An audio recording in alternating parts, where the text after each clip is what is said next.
If you look me up, you won't find anything. No career, no achievements, no success story, no house with my name on it, no awards, nothing the world would point to and say, "This man made it." I am exactly the kind of man your world tells you not to become. And that's exactly why I survived it. I'm 89 years old, no retirement plan, no portfolio, no title. If you measured my life using the standards people use today, I failed completely. But here's the truth most people don't understand. I didn't fail. I refused to play because the game you're playing was never designed for you to win. It was designed to keep you moving, always chasing, always improving, always comparing, never arriving. You think the goal is success. It isn't. The goal is participation. Because as long as you're chasing something, you don't stop to ask where you're going. And if you never ask that question, you can spend your entire life walking in the wrong direction with full confidence that you're doing the right thing. When I was young, I believed everything they told me. Work hard, stay focused, build something meaningful. And I did. I followed the path exactly the way it was laid out. Study, get the job, start building a future. And from the outside, it looked like progress. People respected it. They nodded their heads. They said I was on the right track. Some even said I was ahead of my time. But something felt off. Not loud, not dramatic, just heavy. Like I was wearing a life that didn't belong to me. Like every step forward was tightening something around my chest. I remember walking home one evening. Everything looked normal. Cars passing, lights turning on in houses, people going about their routines. And suddenly, it all felt mechanical, predictable, like everyone was following a script they didn't write. That feeling stayed with me. It didn't go away. It grew.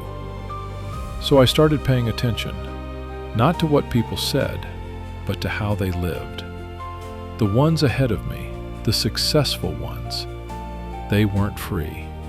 They were committed, locked in. I remember watching a man once. He had everything. Nice suit, nice car, perfect routine.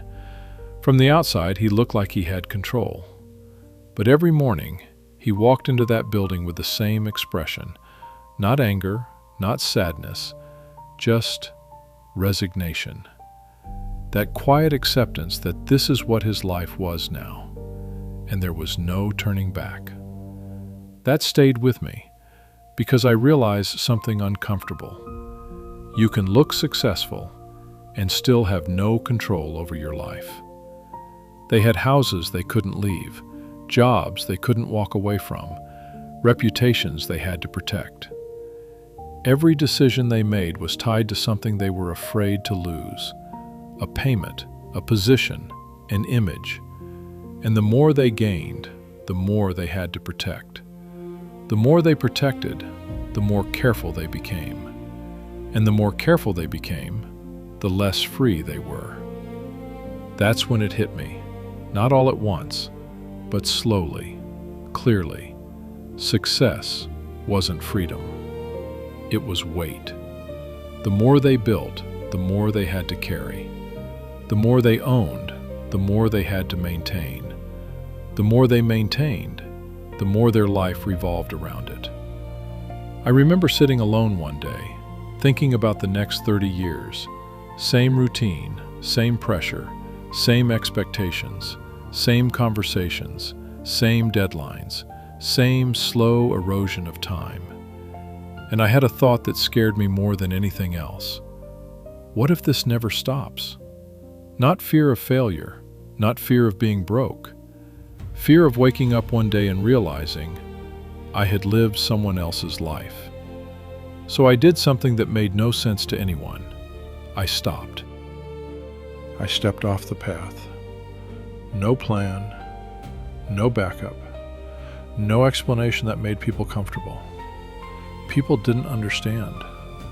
First they were confused, then disappointed, then distant. Some tried to convince me to come back. Others just gave up on me. Because when you stop playing the game, you make other people uncomfortable. You remind them that they never questioned it. And that's something most people don't want to face. I didn't build a career. I built a life that could breathe.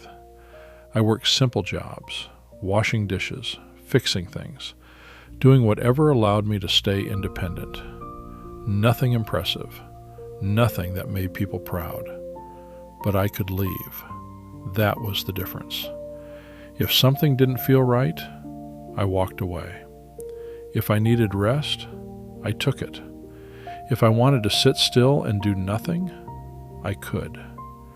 And doing nothing is something most people have forgotten how to do. There were years I had very little money, times when things were uncertain, times when life wasn't easy. But even then, I wasn't trapped. And that changes everything. Because there is a difference between struggle and being stuck. Struggle passes. Being stuck becomes your life. And most people don't realize the difference until it's too late. Over the years, I watched the people who stayed. They did everything right. They climbed, they earned, they achieved, they got what they wanted, or at least what they were told to want. And slowly, they disappeared inside the lives they built. Not physically, but internally. They became quieter, more tired, less present. Like a man building a house and realizing too late he forgot to build a door. And now, it's worse than it's ever been. Because now, the pressure never stops. It follows you everywhere.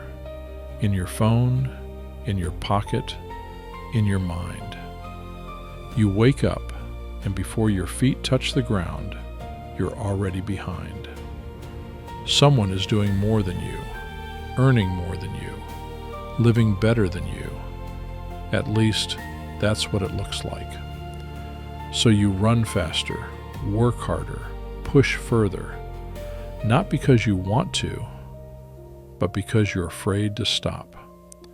Afraid of silence, afraid of stillness, afraid of facing the question, what am I actually doing with my life? Afraid of falling behind. Behind what?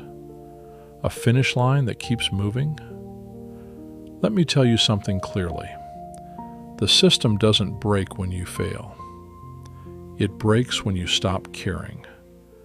Because when you stop chasing status, they can't control you with it. When you stop fearing loss, they can't trap you with it. When you need less, you become harder to control. When you own less, you become lighter. When you stop needing approval, you become free. People think wealth is money. It isn't. Wealth is waking up without that tight feeling in your chest. Wealth is having control over your time. Wealth is being able to sit still without feeling like you're falling behind. I didn't have the words for it when I was young, but I understand it now. There's a passage that says, "Godliness with contentment is great gain." Not more, not bigger, not faster. Contentment. That's what nobody teaches you. Because content people are very hard to control. I didn't escape because I was smarter than anyone else. I escaped because something inside me refused to accept that life, and I listened to it. Most people don't. Not because they can't, but because they wait. They wait until they're tired, until they're stuck, until walking away costs too much. They wait until their life is too heavy to change, and by then, it's no longer a choice. So let me give you something no one ever gave me. Permission. Permission to question what you've been told matters. Permission to slow down without feeling guilty. Permission to step back before it's too late. Because the life they're selling you comes with a price. Not money, not effort. Your time, your peace, your life. I chose to lose that game. And that's why I didn't lose myself.